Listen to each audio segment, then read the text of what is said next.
Dear Lord, we thank you for gathering us today. Lord, you are the one who has brought us to here and the one who has joined the fight for right, the fight for independence with dignity, with the fight for dignity in the persons of Dr. Kwame Nkrumah and W.B. Du Bois. Lord, their dreams are taking material manifestation. May they continue on, that the generations that are gathered here will fulfill. Lord, bless this good work that you have found in us to continue. Bless it to a fulfilled and fruitful end. In the name of your Son, and in the name of all your representatives, sanctify this food that we are about to eat to build our bodies, minds, and souls, that we all will support the Du Bois Foundation in material and in kind. Amen. Thank you. Thank you. So my name is Jafena Yiku. I serve as the Executive Director of the W.E.B. Du Bois Museum Foundation. It is a New York-based foundation with its sole mission of rebuilding the burial place of Dr. Du Bois in Accra, Ghana. That is our sole mission. We want to rebuild the final resting place of the greatest African-American intellectual of the 20th century, Dr. W.E.B. Du Bois in Ghana. I think it's about time that Du Bois' legacy has been dormant for too long.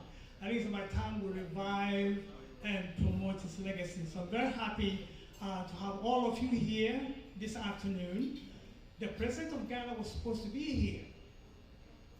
He was scheduled to be here. He was looking forward to it. And then, queens don't die that often. And the queen passes away. And it just so happened that Ghana is a member of the Commonwealth, and so the president has to represent Ghana and the people of Ghana at the funeral. There's nothing too much we could do about that. So on behalf of him, and I'm a Ghanaian American, so I apologize on his behalf, but the Honorable Minister for Tourism was deputized to stand in for the president. So he's going to be here and talking to us on behalf of the President of Ghana. So we wish the Queen happy flight. I think one of his famous playwrights wrote somewhere that a flight of angels sing him to her sleep. And I think one of his, another famous playwright, Chaucer, also says somewhere that no man ever died that did not sometime live, and no man ever lived that did not sometime die. So we expected the queen at some point to pass away, so may she rest in peace. So we are gathered here, and thank you. Along the way, I'm going to introduce some important, everybody's important here, but some significant guests. Some significant guests that I didn't even know were affiliated with the W.E.B. Du Bois in Accra until I started working on this project. There is Ann Adams, an African-American at Cornell, who used to be the executive director of the W.E.B. Du Bois Memorial Center in Accra. She's here with us. And then,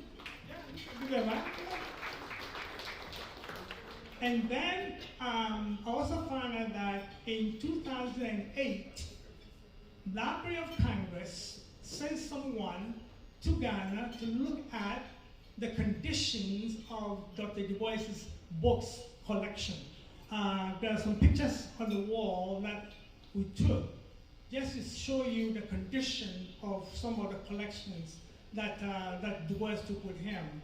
Unfortunately, they are sort of falling apart, and it's very sad.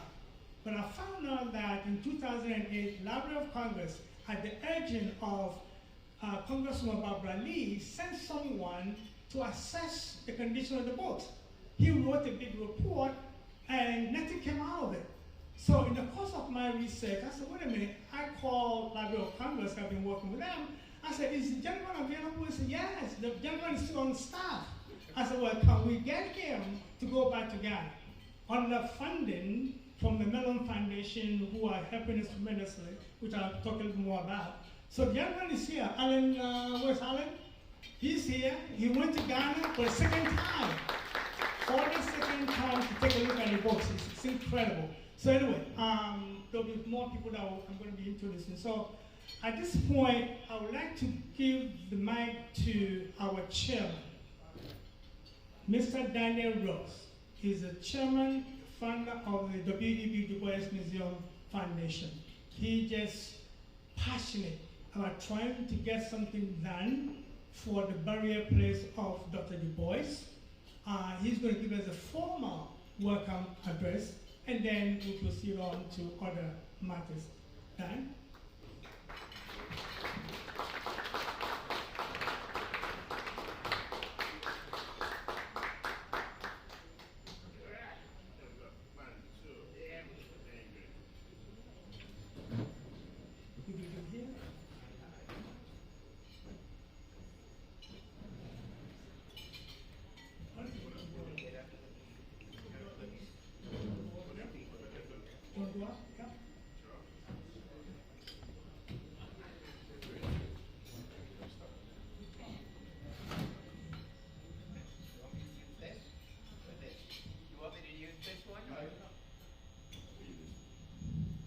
Good afternoon, friends. I speak on behalf of those pledged to preserve and to celebrate the memory of W.E.B. Du Bois, the greatest African-American in our national history, and a world-class figure whose remains lie in Accra, Ghana. As board chairman of the W.E.B. Du Bois Museum Foundation, I welcome you today to this discussion, this historic discussion of the wonderful, of the impressive program that our devoted team has developed, and it is a team effort. I'm proud to be part of such a remarkable group, many of whose ardent activists are with us here today. To begin with, it was the great, late, beloved John Whitehead, the Deputy Secretary of State for the United States, who, in addition to his many, many other roles, was also chairman of the Mellon Foundation, whose help we are grateful. It was John Whitehead who first convinced us and encouraged us for us to create a United States 501c3 philanthropic vehicle that would meet Ghana's increasing and apparent demands. John was concerned with many problems, almost foremost of which was the appropriate treatment of the mortal remains of W.E.B. Du Bois. And I'd like to, and he persuaded us right at the outset to make this a high priority. I'd like to think that dear John Whitehead is with us in spirit today as we set out to accomplish appropriately his goals. Let me also say that he felt, as I look out at some of our board members here, John felt that it was imperative for us to be able to work effectively, to have a board composed of people, these are his words, of character and competence and unquestioned integrity. And when I told him that my choice for my co-founding board members were Kwame Anthony Appiah and Henry Louis Gates, he cheered. So I am happy to say that we are all here today playing out the hand that John Whitehead wanted us to play. Friends, the widespread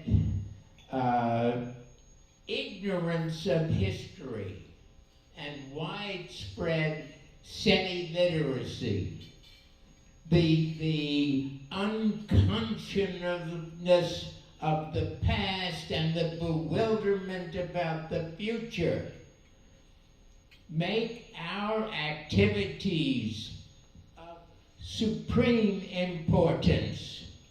Making knowledge and understanding of this spiritual and intellectual giant is important both for America and for Ghana.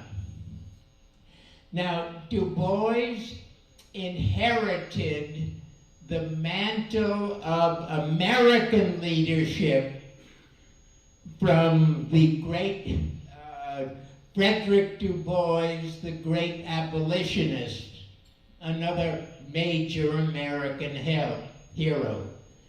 And Du Bois carried on that tradition and in due course passed his role on to Martin Luther King Jr.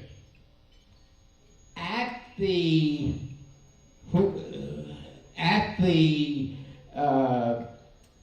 commemoration of the centennial birth, celebration of the centennial of W.E.B. Du Bois, Martin Luther King Jr. said, Du Bois was a teacher.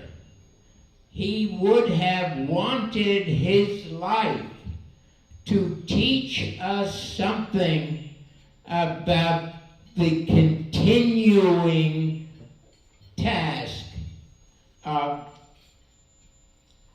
our emancipation.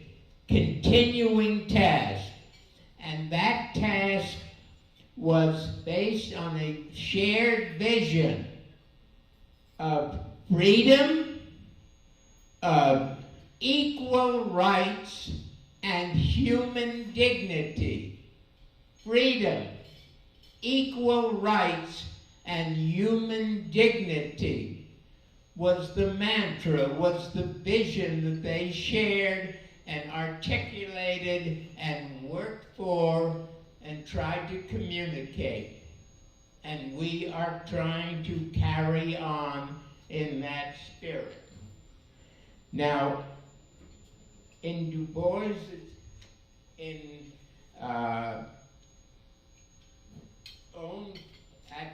when Du Bois himself became a citizen of Ghana on February 17, 1963. Here's this great man becoming a citizen of Ghana, and this was his statement. This was part of his statement on becoming a citizen, and I quote, "My great-grandfather was carried away in chains from the Gulf. I have returned that my dust shall mingle with the dust of my forefathers. There is not much time left for me, but my life will flow on in the vigorous young stream of Ghanaian life, which lifts African personality to its place among men, its proper place among men, African vitality and personality. Friends, today we seek your encouragement and your assistance in our effort to create an appropriate shrine for the member of this outstanding human being. Help us. We're laboring in the Spirit of the Lord. Thank you very much.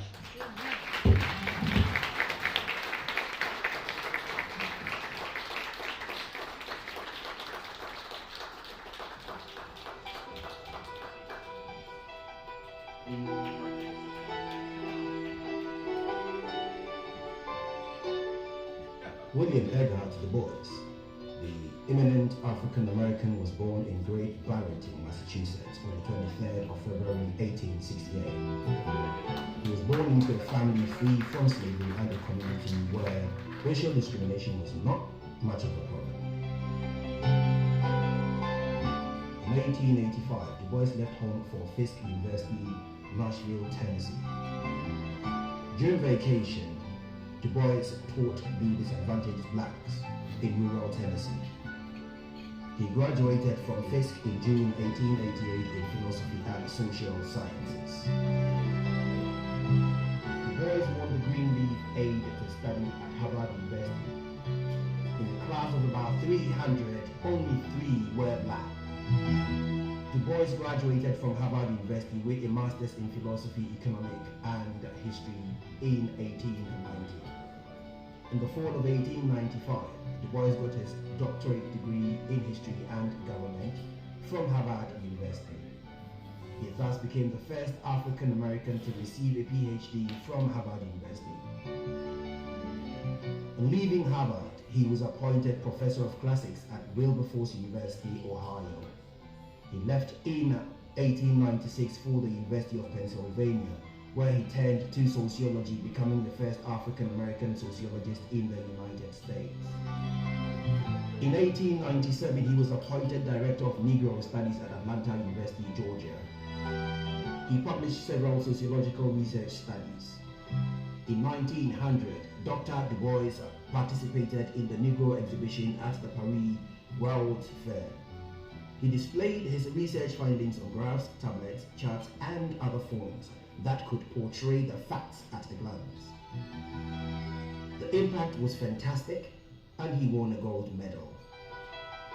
In his work as a black protest leader, W.E.B. Du Bois believed social change could be accomplished only through agitation and protests, and he promoted this view in his writings and organizing work. He was a pioneering advocate of black nationalism and Pan-Africanism.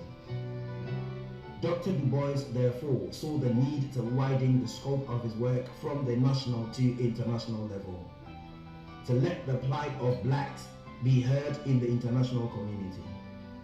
He organized 5 Pan-African congresses in different parts of the world. These congresses yielded positive effects on the decolonization process in Africa. George Padmore of Trinidad and Kwame Nkrumah of Ghana were instrumental in organizing the 5th Pan-African Congress. Some of the Africans who attended the Congress were Dr. Kwame Nkrumah, Jomo Kenyatta, Leopold Sedar Senghor, and Nnamdi Azikiwe, who all became presidents of their countries. In October 1961, Dr. Du Bois and his wife Shirley Graham Du Bois settled in Ghana. Kwame Nkrumah, Ghana's first president, had invited him to help with the Encyclopedia de Africana. Du Bois became a Ghanaian citizen and lived there until he died in 1963. He died on the eve of the Civil Rights March in Washington, D.C., where Dr. Martin Luther King gave his I Have a Dream speech, and where Roy Wilkins of the NAACP announced Du Bois's death from the podium.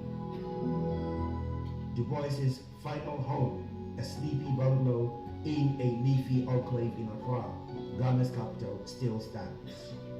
The tombs of Du Bois and his second wife, Shirley, sit next to his former home, which is today a modest museum at the W.E.B. Du Bois Memorial Center for Pan-African Culture. The museum features hundreds of books Dr. Du Bois brought with him to Ghana.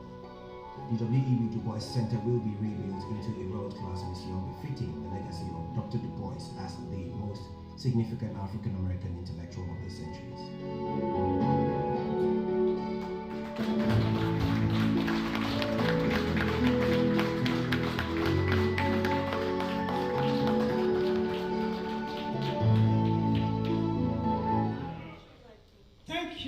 Thank you. So this is a little bit about Du Bois. So in the clip, it mentions the individuals who worked with Du Bois in the 1945 Pan-African Congress. A name that was left out is someone by the name of Joseph Appiah. Now I grew up with Joe Appiah's name in my household. My father loved this man. He talks every time, Joe Appiah this. Anyway, we have Joe Appiah's son as a member of the board of the W.E.B. Du Bois Museum Foundation, and I'd like to call upon him to share some reflections with us.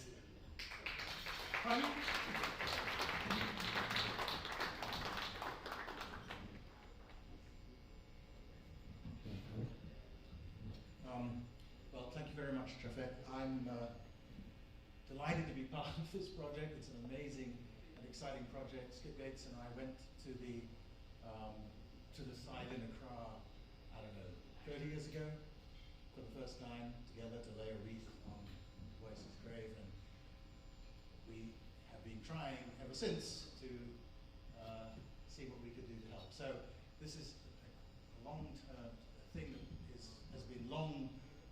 We've been waiting for a long time. And we're very, very excited to be part of it, as we were excited to be able finally to bring to life Du Bois's dream of an Africana encyclopedia, which Skip and I edited in his memory. My father was in Manchester in 1945. He was a member of WASU. He became the president of the West African Students' Union, which is one of the big anti-colonial organizations at the time. And if Nkrumah hadn't been leader of government business, he would have been best man at my parents' wedding. So he sent Padmore instead. So my parents' best, so you saw those two characters there. Well, they were very close friends of my father's. And so that's another thing I feel is the burden of that inheritance, of hoping that we can do just honor to the memory of Dr. Du Bois. So thank you all very much for coming. As Dan said, we need your encouragement, support, for dollars. We need, because we want to do this properly. We have a wonderful design, which you'll be hearing about in a bit, and we really will need your help and help of many others to do this. But one thing that Du Bois, who was one of the founders of the Pan-African movement, was there in 1900 at the first Pan-African Congress with Sylvester Williams. One thing that he knew how to do was to bring together huge numbers of people to get things done. And so we're hoping to follow in his footsteps in that respect too. So thank you very much.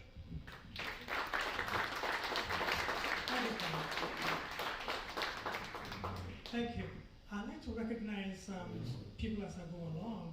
We just had walking in Honorable Congresswoman Chairperson Barbara Lee.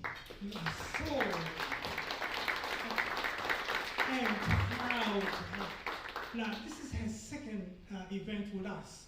She was with us in Accra on August 27th when we celebrated commemorated the 59th anniversary of the passing of Dr. Du Bois, and we unveiled the museum design for the first time to the Ghanaian community. This is the second unveiling to the global community that New York is a global news center. So we are very proud to have you, Honorable Congressman, and we're going to call on you to make some remarks in a short while.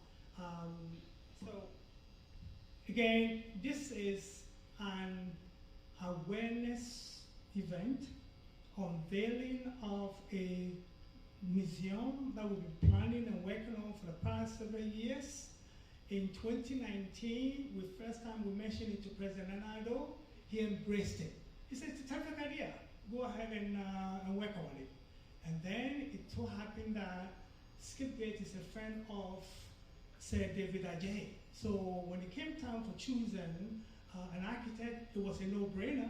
And since Sir David Adjaye also was involved in the design of the Smithsonian Museum for African American History and Culture. So Sir David Adjaye Associate is responsible for the design that we are going to be seeing in a short while.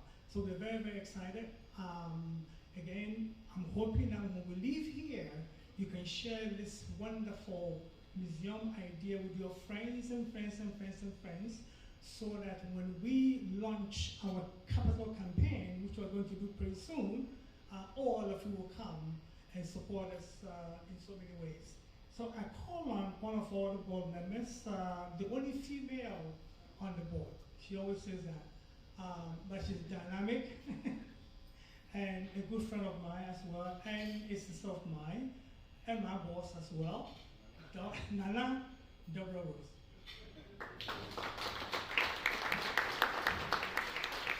Thank you, my brother Japhet. I am thrilled to be here. I'm thrilled to see many of you who were in Accra about 2 weeks ago. I actually spend more of my life there than here. Japhet, I hope everyone noticed his Shakespeare quotes. He's been doing that since sophomore year of college. And so he said friends and friends and friends. What I see is family. My chosen social family with whom I commute to Accra, and so many members of my actual biological family. I'm so glad that you can share in the work that Dan started, and with all of our other friends, we are continuing into the future. Nadase Pa. Thank you. Thank you, Nana. Thank you. The next person I'd like to call on, and if Honorable Congresswoman may want to defer, because she just got in, but if it's okay. Indeed, Ambassador Linda Greenfield was supposed to be here, but I got a text message from her office yesterday afternoon that she couldn't make it. So she expresses her sorrow for not being here. So now we call upon Congresswoman Chairperson Barbara Lee. Now, Barbara Lee has been very supportive of the museum, of the Memorial Center in Accra for a very, very long time. As I said, in 2008, through her initiative, someone from Library of Congress went to Ghana to assess the condition of the books. So I was so thrilled to find out the person was still on staff and the person was there. So, and Honorable Barbara Lee was with us in Accra, and she has promised the support for us. So I am so thrilled and honored and grateful and glad to introduce Honorable Congresswoman Barbara Lee.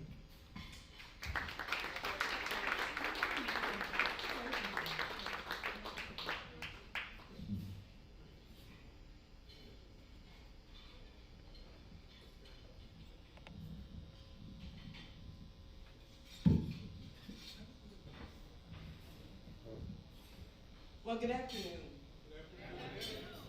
As we say in Ghana, Akwaba. First of all, thank you so much for the invitation to speak with you for a few minutes. And Japhet, thank you for keeping us updated on the plans of the foundation. You're truly a guiding light for this foundation. I want you to know that you're keeping the legacy of Dr. Du Bois alive. And to Jeffrey, again, I just have to say, what an honor. You truly, your life and yourself embody the spirit and the legacy of your great-grandfather. And it's good to see you again here in New York. Yes, 3 weeks ago, now I chair the subcommittee on appropriations on state and foreign operations, and so my work has gone way back as it relates to this preservation of Dr. Du Bois' history and books and artifacts and robes and all of the beauty that we see in the home in Ghana. So I was leading a congressional delegation as chair of the subcommittee throughout Europe and of course Africa, and we were fortunate enough to have our time in Accra coincide with the commemorative event of the 59th anniversary of the passing of Dr. W.E.B. Du Bois. And when I learned of a sister event taking place in New York, I jumped at the chance, and thank you, Jeff, for inviting me to be here, because I want to just encourage you to continue to work to bring this dream to a reality. The life and the legacy and the work of Dr. W.B. Du Bois and his talented wife, Shirley, who was a brilliant writer, composer, playwright, and activist in her own right, should be honored in a big way. And yes, for years, I have fought to get the United States, I fought to get the United States government to contribute to preserving this part of Dr. Du Bois' endowment to us, his home and his library, and to get the Library of Congress, and I think there's some representatives today here from the Library of Congress. I want to thank you for keeping hope alive, and the Smithsonian and the State Department to engage in this effort. It's been a long time coming. Now, as the daughter of Oakland, California, I feel a real soul tie with Ghana, as Oakland sister city is Secundi Takoradi. Also, I had the privilege to know and work closely with David Du Bois, who was Dr. Du Bois' stepson when he was in Oakland, California as editor of the Black Panther Party newspaper. He taught me a lot. He was remarkable. We were very close friends. And I was a young student at Mills College working as a community worker with the Black Panther Party, and David and I got very close, and he taught me a lot, including about how to write. He was a great writer. And so, like Ghana, the message of Black self-sufficiency and solidarity is etched in the history of Oakland. You see, Dr. Du Bois, he wasn't afraid to challenge power structures and to ensure the liberation of Black people and to see our humanity fully realized. And he did this through his work as a scholar, writer, civil rights pioneer, activist, and founder of the NAACP. Dr. Du Bois devoted his life to challenging America, mind you, America to live up to its ideals. Now, in return, in the 1950s, our own government accused him of being un-American. Ironically, this led to his choice to settle in Accra, a move that only helped cement the global impact of his teachings. So yes, the United States owes a debt to Dr. Du Bois. Owes a debt. Not only to his contribution to America's understanding of ourselves, but also for how our government of the time treated him so dishonorably. His life's work helped generations of people of African descent, myself included, to understand the history and narrative of Pan-Africanism. Dr. Du Bois uniquely described the internal conflict that Black Americans felt and encouraged us to embrace our African heritage even as we worked and lived in the United States. He believed in, and I quote, pride of race and lineage and self, and knew that the discovery of that self would not only make us better Americans, but make us better global citizens. He advocated for a shared understanding, narrative, and consciousness, linking African peoples. He also understood the need to shape institutions to reflect the reality of the African experience. This understanding fueled him and his efforts to influence the United Nations, where he pushed for the world to produce and pronounce colonialism as undemocratic, socially dangerous, and a main cause of wars. Now, I'm not sure if a lot of you know this, but I learned this through David Du Bois, and it's documented that he, as a founding, at the founding conference of the United Nations in San Francisco, across from my home district, Oakland, California, he led an NAACP delegation to call the world body, this was in, I guess, 1947, to call the world body to look at and deal with the violations of human rights of African Americans in the United States of America. What a visionary, what a visionary. He was clearly before his time, and often his teachings fell on deaf ears, but it didn't deter him. He famously said, now is the accepted time, not tomorrow, not some more convenient season. So it's today that our best work can be done and not some future day or future year. And so from Oakland, California to the marble halls of Congress to the United Nations, I have tried to bring his spirit of Pan-Africanism by working in Congress with the Congressional Black Caucus. At the United Nations, I serve as the Democratic representative to the United Nations to try to bring the spirit of Pan-Africanism to the world body. After the murder of Mr. George Floyd, I call for the establishment of the first United States Commission on Truth, Racial Healing, and Transformation to examine the effects of slavery, institutional racism, and discrimination against African Americans and how our history impacts our laws and policies today. And of course, transformation comes with the passage of H.R. 40, a commission to study and develop reparations. That's where we are in this country, and must do that. And as the congressional representative to the United Nations and to the General Assembly, I have tried to bring the spirit of Black America, the spirit of Pan-Africanism, which I learned from Dr. W.B. Du Bois, and led the USA to support a monument to the transatlantic slave trade that now sits in front of the United Nations headquarters. We made sure that the U.S. was vested in this effort.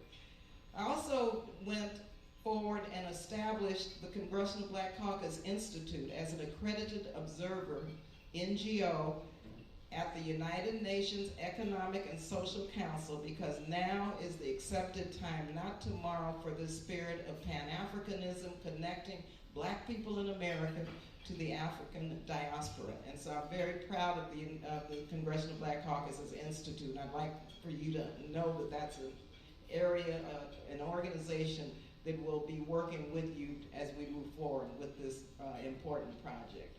Also, in the past few years, we have recently seen the establishment of the United Nations Permanent Forum on People of African Descent, which many of us have worked on for many years, but again, it's in the spirit of Dr. W.E.B. Du Bois that we're trying to keep his spirit alive here in America so that the African American community can connect with his legacy and his life. And now, again, in conclusion, we have to remember his words. Now is the accepted time, not tomorrow. Not tomorrow, but now, to strengthen the ties that bind people of African descent around the world and to build solidarity in our shared struggles. Now is the accepted time, not tomorrow, to protect and preserve the physical part of Dr. W.E.B. Du Bois' legacy as this library. Mind you, this library that all of you are supporting becomes a living symbol to the ties that bind Black people together all around the world. And I just want to thank you for your support and thank you for being here. And the work's just starting now, but we're going to get this done in his honor and in his spirit. Thank you again.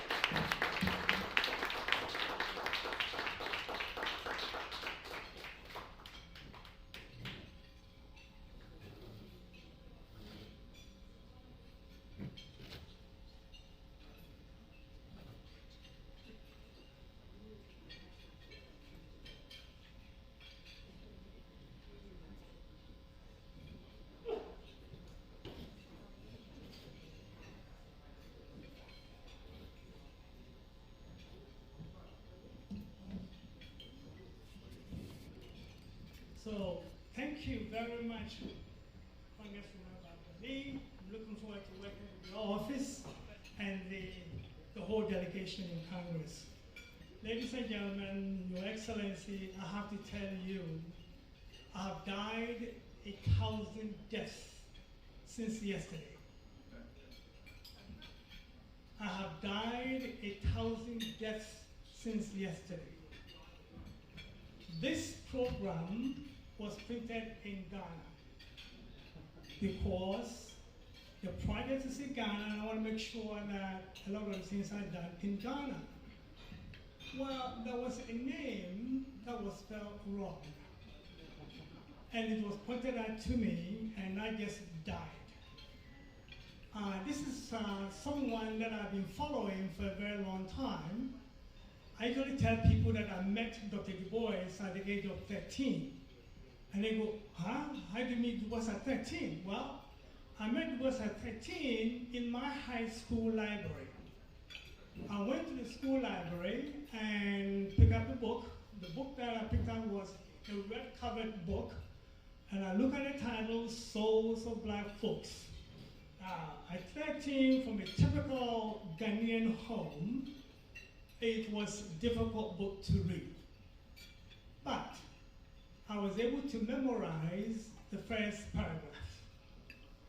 The problem of the 20th century is the problem of the color line. The relationship between the light-skinned people of Africa. I memorized that first paragraph and I became a Du Bois scholar instantly on campus. So when the Souls of Black Folk was reissued, I bought a copy, and I saw that a gentleman, Professor Jonathan Holloway, at that time he was at Yale, had written the foreword to the book. So I became a follower of him, and I've been sort of tracking his career. He went to, I think, Northwestern, and he became president of Rutgers University. So I wrote to him, just to invite him to this event. I've met him before, he hasn't met me, but I just wrote to him and I said, I think you must have an interest in Du Bois, and therefore it will be good for you to come to this event here. So he's here today. So first, apologies for the mistake in the spelling of his name, and we'll call upon Jonathan to make some remarks on his reflection of Dr. W.E.B. Du Bois. Professor.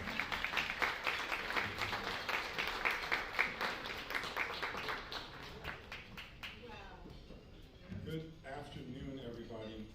I have written on Du Bois on a number of occasions, and I thought to honor him, I would go back to my own source, that was me, I guess, and to offer several readings, but I decided just to do one. And this is the conclusion of my epilogue to my book, Jim Crow Wisdom, Memory and Identity in Black America. When I started, as part of the book, I was planning to go and look at sites of memory and tourism in the United States, civil rights history, museums, and then found myself needing to go to Ghana to see memorial sites there for the diaspora, and was so moved that I thought what was going to be 2 pages in my book turned into a 20-page epilogue because of the experience. I will not read 20 pages, just a couple of paragraphs. And it's written in the first person. Before I knew it, my guide pulled our car into the parking lot at the W.E.B. Du Bois Memorial Center for Pan-African Culture. The first stop on my day-long tour of Accra, the site of Du Bois' Ghanaian home, and the final resting place for him and his wife, Shirley Graham Du Bois. The short tour concluded at the mausoleum containing Shirley Graham Du Bois' ashes, which sit next to a large marble crypt where her husband was interred after a state funeral led by Kwame Nkrumah. Ceremonial stools line the sides of the tomb and offer symbols of love, brotherhood, and harmony carved into their bases. Significantly, one of the stools also has a carving of the symbol for the Sankofa bird, represented by a bird walking to the left while its head arches up and back to the right, suggesting a circle. The Sankofa bird is a reminder of the past's importance, since it is always returning, even while it is moving forward. Vicky, a member of a Brooklyn-based tour group that was visiting Ghana at the same time that I was, kept a journal of her travels and wrote a post-trip testimonial based on that journal, from which I quote, "Oh, Mother Africa, you have welcomed us home. It's so cutting, like something opens me up and reveals more than I can handle. On Tuesday, October 18th, I wrote those words as I sat at the edge of the Atlantic Ocean after breakfast, just a few hours before we would go to St. George's Castle Dungeon at Elmina. My first journey home was a gift in oh so many ways. The opportunity to travel to my cultural home, to spend days in the motherland with a group of young and young at heart people who love and value art, culture, themselves in Africa, the heat, the sounds, the rhythm, the food, the smiles, Aquaba. Her experiences were, and I quote again, remarkable, inspiring, beautiful, energizing, balancing, wrenching, and overwhelming, recounting how she tearfully and sorrowfully descended to the depth of the dungeons of the castles and felt the torment, grief, and resilience of my ancestors who fought, endured, and survived so that I could be. She was also deeply moved by her visit to the Kwame Nkrumah Memorial Park and then the Du Bois Center.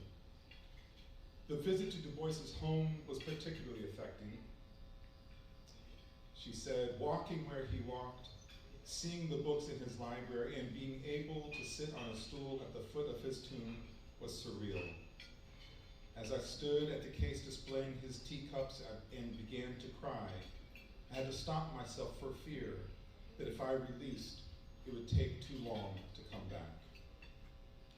She concludes her testimonial with the declaration, I am a child of Africa. My name is Vicky. I have made my first Sankofa, and I thank God for the journey home. May the renovated and expanded W.E.B. Du Bois Museum Complex become for so many more people that powerful reminder of home, even if that home is a place where the visitor has never been before. May the W.E.B. Du Bois Museum Complex continue to remind us that the past is with us today, and its worst versions will continue to be with us in the future if we continue to refuse to listen to Du Bois's guiding words. We return from fighting. We return fighting. Thank you.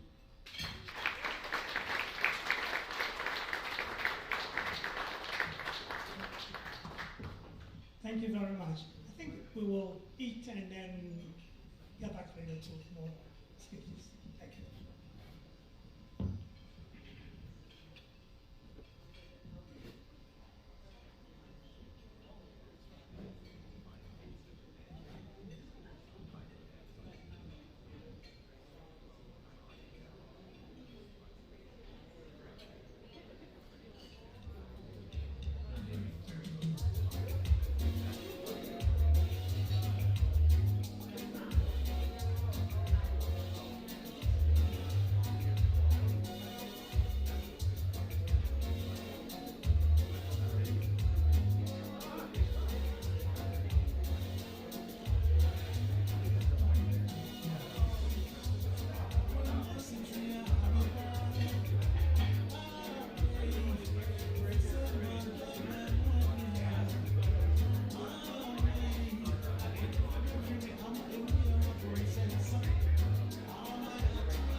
Hello? Hello? If we can settle down a little bit.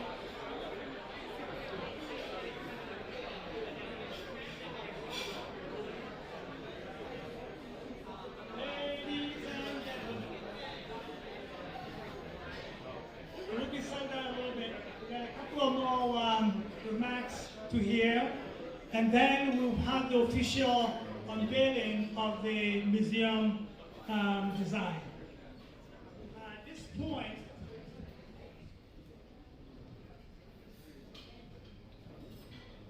point, ladies and gentlemen, a few weeks ago, when I started working on the Du Bois project, I ordered the biography of Dr. Du Bois by the 3-time award-winning Pulitzer Prize, Dr. David Lewis. So I've been reading that. That became my Bible. I've been reading that all along, and I wrote to him a few times. I didn't get any response from him, but I kept writing to him anyway. Until eventually he said, who is this guy? So he wrote back, and we became good friends. So I went to visit with him, and we had meals together. I sort of used my wife on some of these things here. She's a pretty good cook. Ellen, she's back there. Ellen, hi. So Ellen made some jollof rice and some salmon stew with tomato soup and ginger glazed fried plantain. That's what we took to visit with David Lewis and his wife. They had a wonderful time. They enjoyed it. We took some pictures and all that. So, so I bought 20 of his books and got him to autograph them for me, and I took them to Ghana to give that to no more people. And he wanted to be here today, this afternoon. But something happened along the way. He had to go to some other places, and so he couldn't come. But he said he had a speech that he wants to be read on his behalf. So a good friend of his, Dr. Jacob Morris, who is the director of the Harlem Historical Society, right?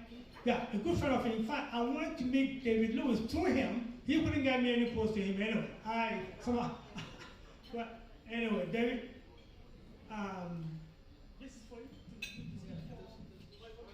It doesn't work? Let's see.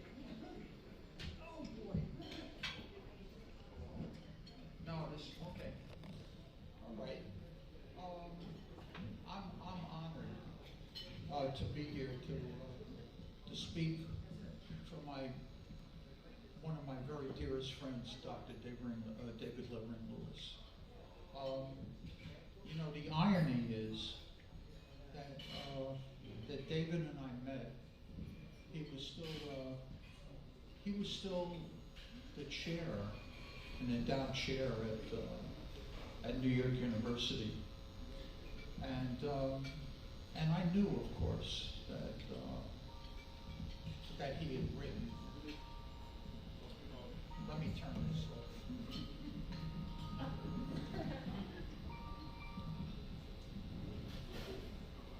And he had written, of course, his incredible 2-volume biography of W.E.B. Du Bois, which I highly recommend to everyone here.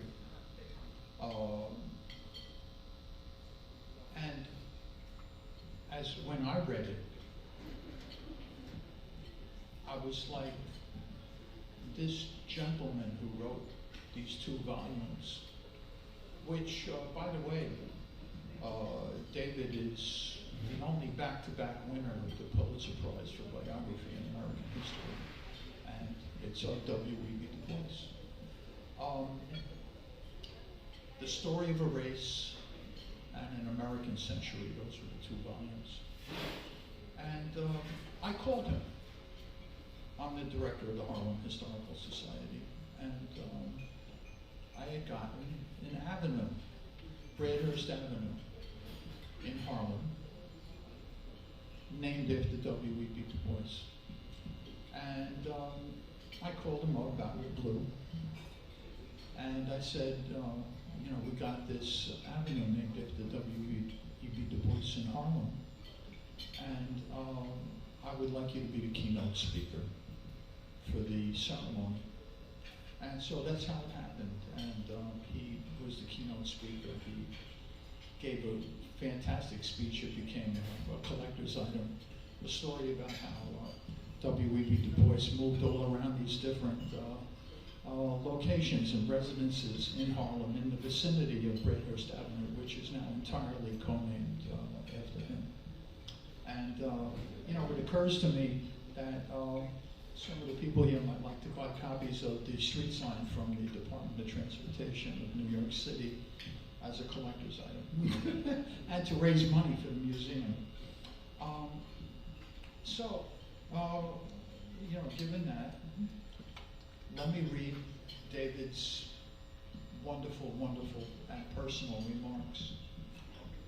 Distinguished officials and concerned civil libertarians, my new friend, Japet Ariku, has bestowed upon me the singular honor of offering a few remarks appropriate to this afternoon's purpose.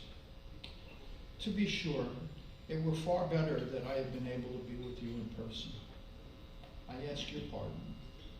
The title of my remarks is The Meaning of the Bungalow at 22 Circular Road.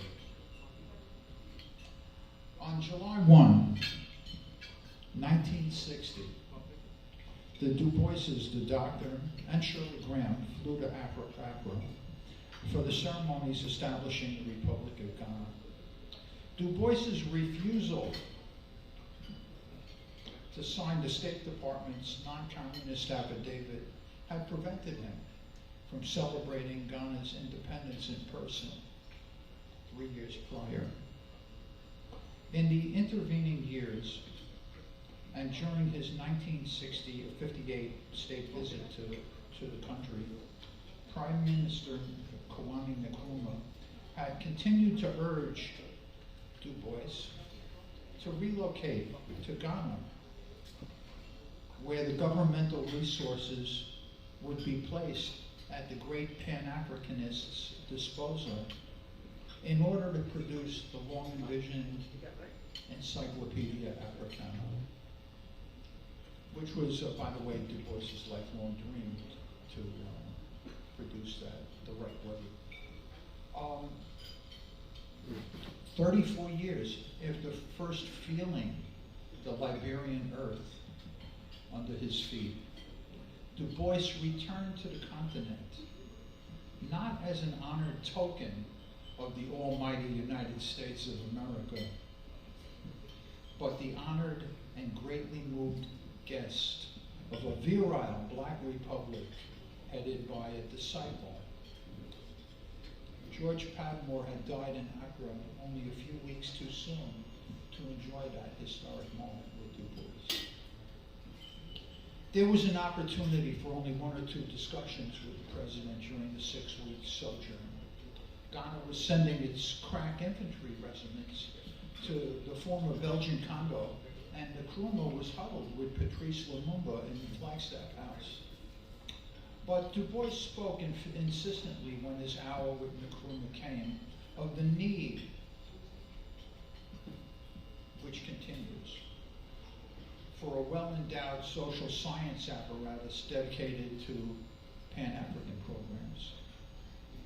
The President and the Pan-Africanist movement reached an agreement in principle that Du Bois should initiate plans for the creation of a secretariat for the long-envisioned encyclopedia.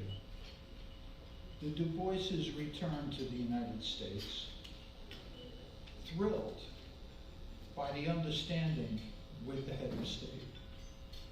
Then came the formal invitation that November to witness in person the installation of their friend, Nnamdi Adjaye as the first African-American Governor General and Commander-in-Chief of the Nigerian Federation. Hardly surprising then that Du Bois read the zeitgeist as moving with the African continent. Indeed, he channeled this meditation in a long essay entitled Whites in Africa After Negro Autonomy, in which he exuded, "I have just returned from 6 weeks in West Africa. I have lived in the land of black folk and under a culture which they created. I have seen a black man, Kwame Nkrumah, with an ancient and beautiful ceremony installed as the head of an independent African state. And I have seen him send his black soldiers to save the struggling Congolese from being overwhelmed by Belgian and African capitalists. I am thrilled and hopeful from all this which I have seen." On February 15th, 1961, a few days shy of his 93rd birthday, Du Bois received a cable from President Nkrumah informing him that the Encyclopedia Africana had been accepted and endorsed by the Ghana Academy of Learning. The Du Boises departed for Ghana on October 1st, 1961, the anniversary of the Russian Revolution. A large home on the Cantonments Road in Accra's most exclusive neighborhood was placed at their disposal, along with Chairman Nikita Khrushchev's gift of a Russian limousine. Wow. The bungalow at 22 First Circular Road in the Cantonments, Accra, was to be the Du Bois' residence until Du Bois' death, the day before the historic March on Washington, August 28th, 1963. In that fruitful time, distinguished emissaries from Algeria, Egypt, China, Eastern Europe, and much of the global left paid calls on the grand old man. The University of Ghana bestowed yet another honorary degree, complementing those recently given by Germany's Humboldt University and the Czech Republic. He presided over a major conference of scholars at the Legion campus.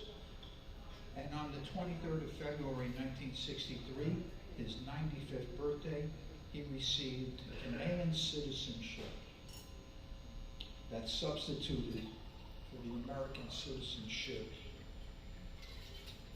that got all balled up with the State Department and they're refusing to renew Du Bois' passport. Fair to say, the bungalow on Circular Road became the crucible of a world yet unknown, probably to this day.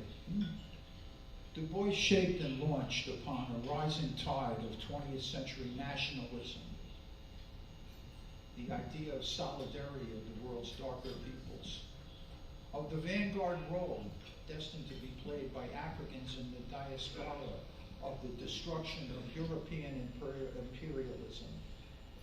And finally, as he grew older and more radical, of the emergence of a united and socialist Africa. Just 1 month after settling into his great scholastic labors in the bungalow, W.E.B. Du Bois had composed a signature memoir about the meaning of all that was promised him. We have come to witness the last act, or maybe the first, of a great world drama he mused in Pan-Africa, the story of a dream. Ladies and gentlemen, Du Bois' dream is now our challenge. The government of Ghana has given its blessings through the Du Bois Memorial Foundation and Sir Adjaye's superlative architectural design firm awaits our commission. Let this day's signature luncheon at the Yale Club be generous and responsive. Thank you.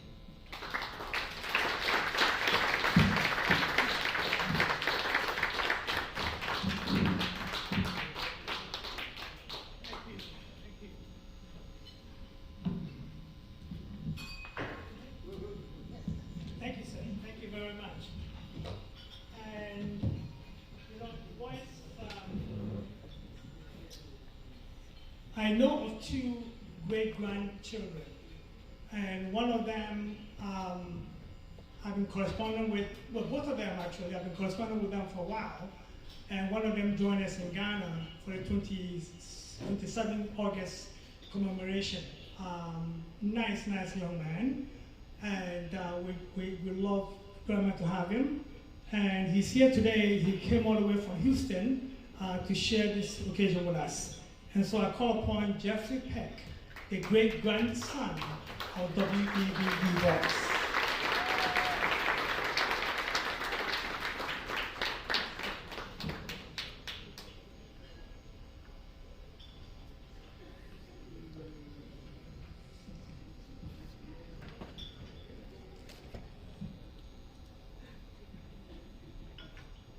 Good afternoon, ladies and gentlemen. My name is Jeffrey Allen Peck. I'm the youngest of 4 great-grandchildren of Dr. W.E.B. Du Bois.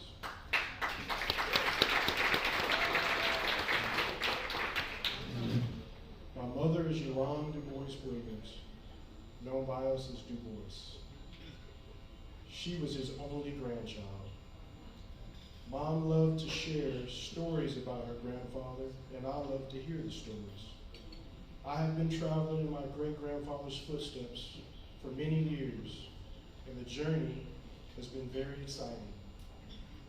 I have showed up in his hometown of Great Barrington. I showed up there about 2014, and several people opened their doors to me sight unseen, with only the words that I was Dr. Du Bois's great-grandson. These special people would feed me and see to it that I made it to all my engagements. And they treated me like family. 3 weeks ago, I showed up in Ghana, and everyone I came in contact with was very kind to me.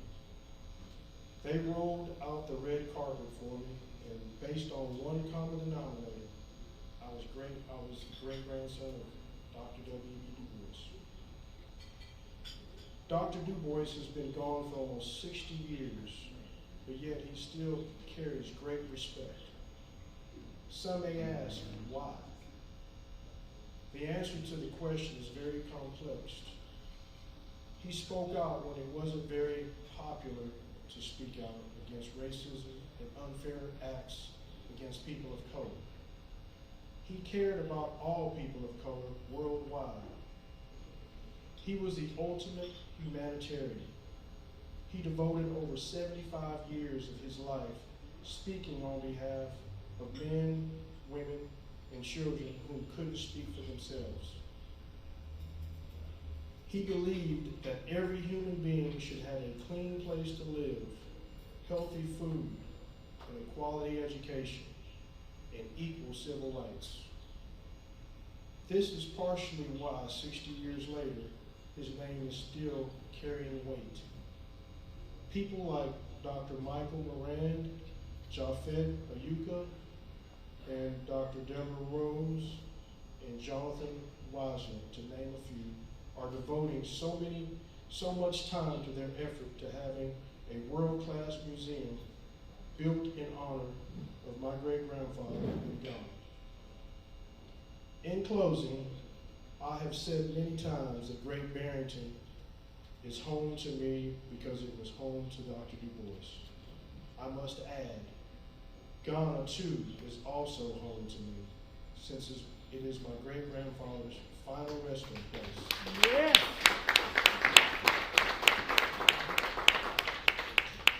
I truly appreciate everyone here who has worked hard to promote and preserve the legacy of my great-grandfather. I also want to thank the Honorable Minister of Tourism, Awal, for coming all this way to be a part of this ceremony.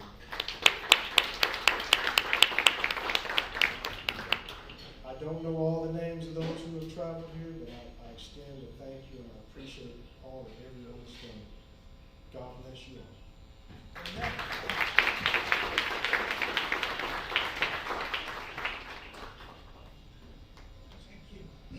Thank you. So we are quickly getting to the unveiling.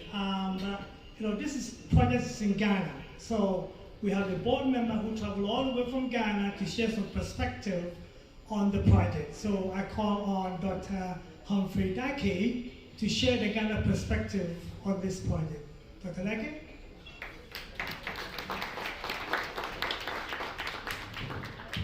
Thank you, Japhet. First and foremost, let me say a big thank you to you all gathered, and also to the president of our land, Nana Addo Dankwa Akufo-Addo, when he took this charge. He instructed his minister, Honorable Dr. Awal. We are very grateful, and I'm taking this opportunity in the presence of all here gathered, including our chairman, the Congress, and all our friends in the US, to say a big thank you, and we appreciate your efforts. From the day of the commissioning of the President's statement till date, it's close to 4 to 5 years.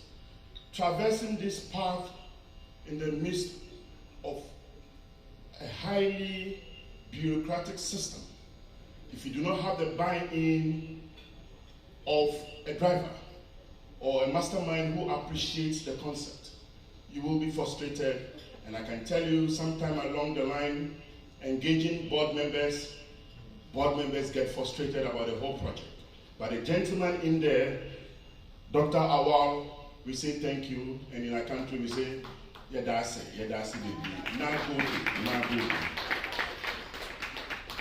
Colleagues, the foundation aims to revitalize the current Du Bois Memorial Center into a museum complex, on par with those of other museums dedicated to preserving the celebrating of lives, times, and thoughts of great Americans and Africans, like Frederick Douglass, George Washington, Thomas Jefferson, Reverend Martin Luther King, Nnamdi Azikiwe, Kwame Nkrumah, J.B. Dankwa, Jomo Kenyatta, President Mandela, and I can go on, and someday my good self might be celebrated. It is upon this charge that when we got together as a team to do what is needful for our country land, for the continent, and our partners in the Americas, we said we will transform this complex into an ideological center with a component of tourism, with a component of how best we can rebuild our country and our continent and our colleagues back in the States. We took this charge, and till date, we are on course. And all I will add to it, and I'll borrow from the write-up of David Lewis and his last part of his statement. He reads, "Ladies and gentlemen, Du Bois' dream is now our challenge.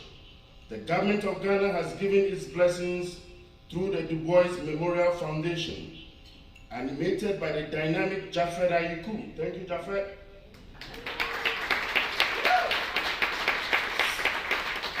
Sir David Adjaye's superlative architectural design firm awaits our commissioning.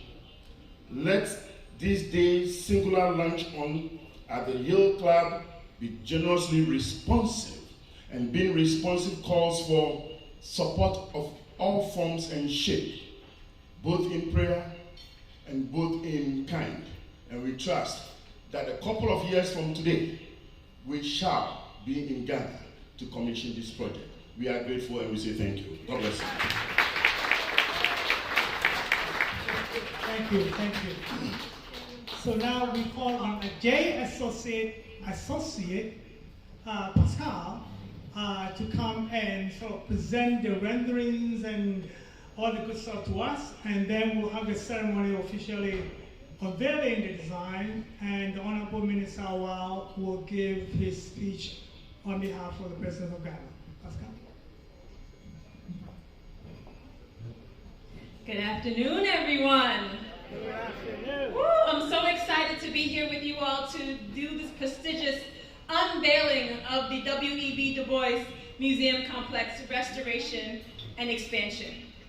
Now, we've prepared some boards for you, and so I'm going to walk across the room and hopefully in visual path of most of you, but I wanted to take this moment to welcome you as we make to fruition this cultural destination that calls and realizes academia, the diaspora, and the Ghanaian community to honor the momentous work and life of its namesake. So with further ado, I'm going to walk you through a few components of the project, and I welcome you all to visit this board and the model at the end of the day to really get to know it. So today you are all becoming architects with me.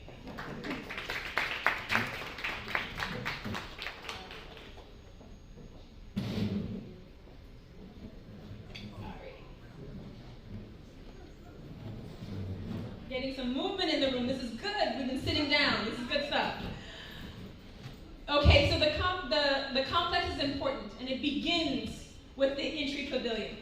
And this entry pavilion also creates an opportunity and a space to continue the commercial and retail spaces to continue to thrive with the existing tenants, and grows the capacity for more future retail growth as well.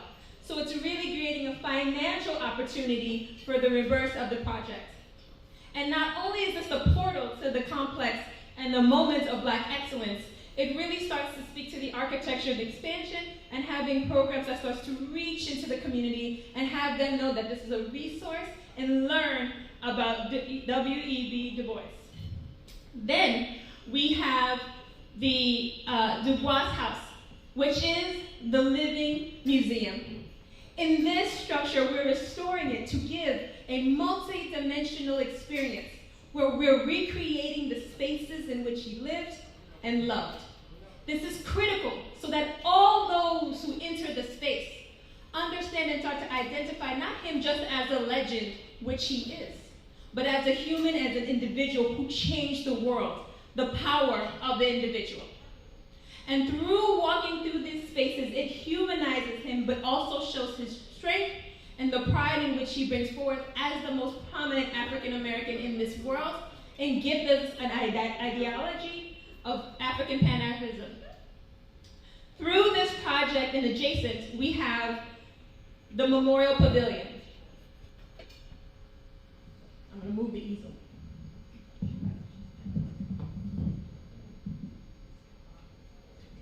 Now, the Memorial Pavilion is a living memorial. This is not a mausoleum. This is a place of remembrance and a place to have continued dialogue with him. To understand that we are rooted in our legacy and our history, but continue to be connected with our ancestors to not only help us understand who we are, but bridge us to the future in which we want to strive in. We really leverage smart construction and technology to ensure that we do not impact at all his resting place for him and his wife. We also leverage the graphics that he's known for and how he communicated statistics and facts that move the world as an architectural gesture for how the pavilion is now designed. It has the capacity to hold 100 people, but it is a sacred space. It is a space for us to commune together, to have important talks, community gatherings, in ways where the light and the sun can come through and connect us all. But again, while preserving where he rests in peace. We then have the new museum that also has a library component and an archives. The new museum is critical because it's a 2-story museum that will display and exhibit the work and life of Du Bois. And it has a library component that will expand and continue to create the legacy of his books, and have spaces in the archives to create and really restore his books as well for further teaching. And it has convention spaces, spaces for world leaders and for local community members with equal impact to also enjoy the structure. And it's rooted in a material palette that is rammed earth, in situ concrete, warm timber, and bronze. It's important that these materials accumulate to create a language of respect and honor of his legacy. And finally, we have the Marcus Garvey Guest House. The Marcus Garvey Guest House allows for residency for brilliant minds across the world to come and take space and to continue to understand and study his great work, because there's still way more to learn from his writings and his teaching, and then to teach others, to expand that community of knowledge through architecture and spaces. Paired with the African Diaspora Forum, this complex altogether is braided together with nature, where we leverage the built environment and the nature to make sure that we're speaking to our sustainable strategies and to protect the trees that are on the site that has history, and to replant the indigenous wildlife and plants that were removed as well. We want to make sure that when we speak about justice, when we speak about his legacy, we're talking about it both indoors and outdoors. And so we also have this incredible outdoor amphitheater for movie screenings, presentations, rituals, all to occur. Again, manifesting, realizing the ideas of Black excellence and teaching one another through the different and various spaces. So together, my architects in the room, we've created this beautiful museum complex that speaks to that legacy, that speaks to truth, that speaks to knowledge and to Black excellence. And I hope you are all empowered with his spirit and with his movement as we course together to make this come to fruition. Thank you.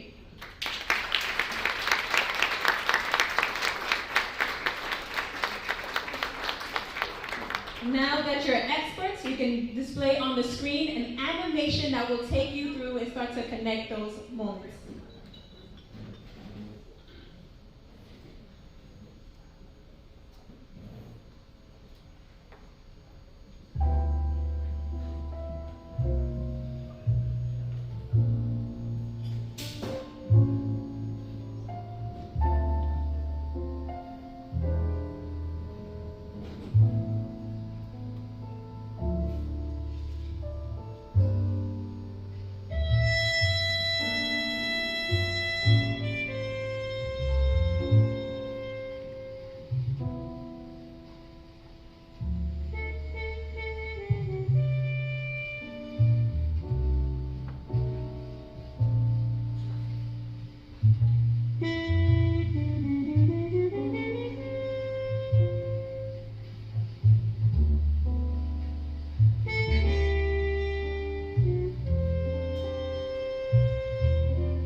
Thank you very much. Now, I'd like to call upon our chairman, Dan Rose, Honorable Congresswoman Barbara Lee, Kwame Appiah,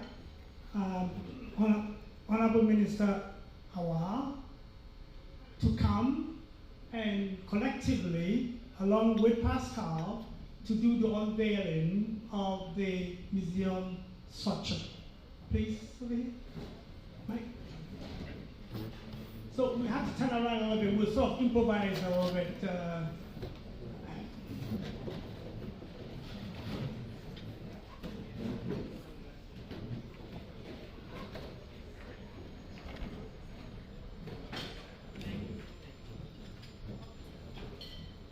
So collectively, they are all coming to unveil the structure, which you get a chance to walk around, to look at it a little bit later. This model flew in all the way from Accra, Ghana. And we almost couldn't get it here for $44 in payment that we didn't make, but it's here. No, well, the two of you essentially will stand in front, and then we will sort of move the banner. Yeah.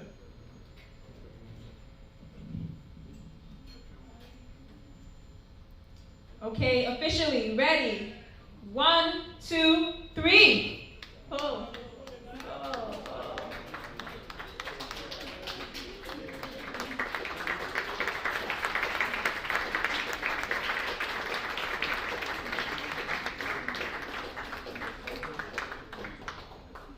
So one more time.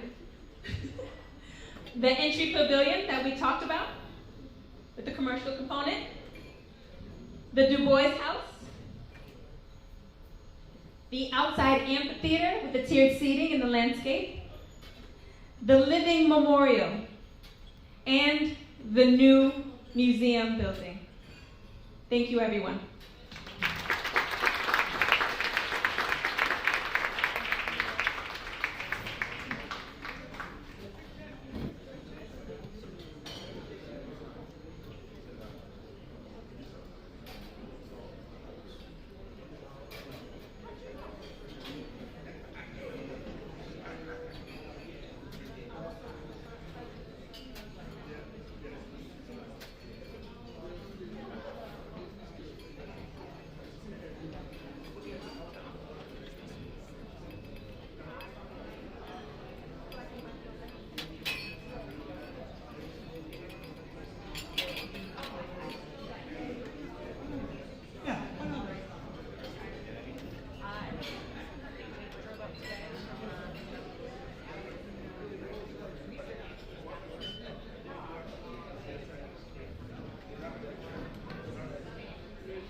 Thank you, Japhet. Chairman, Rose, board members, distinguished ladies and gentlemen, I'm very excited to be here. As Japhet said, President Akufo-Addo will have wished to be here. For some reasons, he had to be in the UK. But let me assure you that I'll be here in November. When I'm here, the narrative will be different. It's not about when are we getting letters, it's when are we going to start construction. In a couple of weeks, every documentation for this project to take off will be made available to the board. We are very ready and willing. President Akufo-Addo wants to leave a legacy, and that legacy is to cement Ghana's position as the hub of Pan-Africanism in West Africa. That is why outside Du Bois, we are not updating the Kwame Nkrumah Memorial. The 40 years has been updated. The National Museum has been fixed, and I want to assure you that everything will be done, and by February, you start demolishing the old site for new buildings to take place. I can give you that assurance. At the Yale Club today, I want to assure that your efforts, Chairman, have not been in vain. Your efforts will be rewarded with availability of the projects. And next week, next 2 weeks, next 2 weeks. Japhet, no more text messages in the night. He sends me 6 messages every day about the voice. We want to preserve the legacy of this great Pan-African icon.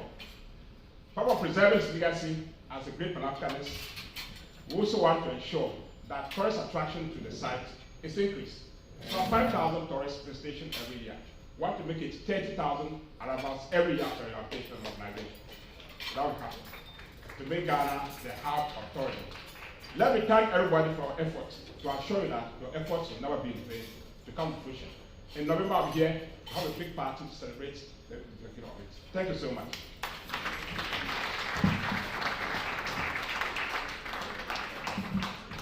Thank you, thank you, thank you.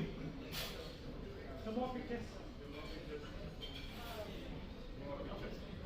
Please, those who have been to Ghana, come again with family and friends. Those who have not been to Ghana, please, this December is exceptionally good for Ghana. Come, have fun, eat, sleep, enjoy music, and visit tourist sites. Please, we will the red carpet for you. Come to Ghana. Thank you. Honorable Minister, thank you. Michael Moran, I have honor of being aboard, and I will conclude our formal presentation with our vote of thanks. Allow me to do so by quoting the words that are on the mausoleum of Dr. Du Bois and Shirley Graham Du Bois, always important to recognize both. His words there say, "One thing alone I charge you, as you live, believe in life. Always human beings will live and progress to greater, broader, and fuller life. The only possible death is to lose belief in this truth, simply because the great end comes slowly, because time is long. To this august group, you have not lost belief. This is a room full of people who have kept faith, and for that we give a vote of thanks. Honorable Minister, to you and to the government and the people of the Great Republic of Ghana, thank you. Congresswoman Lee and the representatives of our government, particularly the Library of Congress, and if I may, Congresswoman, we know this will happen because you are involved. This is the 21st anniversary of a day in our nation's history where there was a vote on the AUMF, and I hope you don't mind me mentioning this, a day when one person in the United States House of Representatives voted the truth, alone. And history has shown she was right. Her name is Barbara Lee. She keeps faith, and because of you, we're certain this will happen. To the board, and particularly to you, Mr. Chairman, for keeping the faith, thank you. And then finally, a set of thanks to people who make all of this possible. For today, and I know that Dr. Du Bois and Shirley Graham Du Bois, as people who believed in the fundamental dignity of all people, would want us to honor and thank all the men and women of this club who made this lunch and served this lunch. So let us thank them.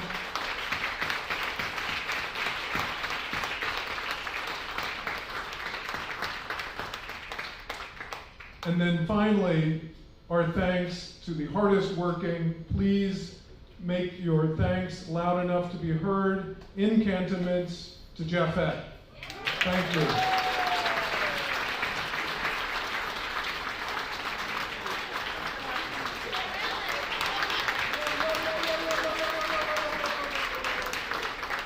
And if I may, Japhet, we ask that you all express your thanks in other tangible ways soon as well. Thank you all very, very much. You can come around and look at the model and hang around and make friends and talk. We are going to meet again very soon. And at that meeting, we're going to have some jollof rice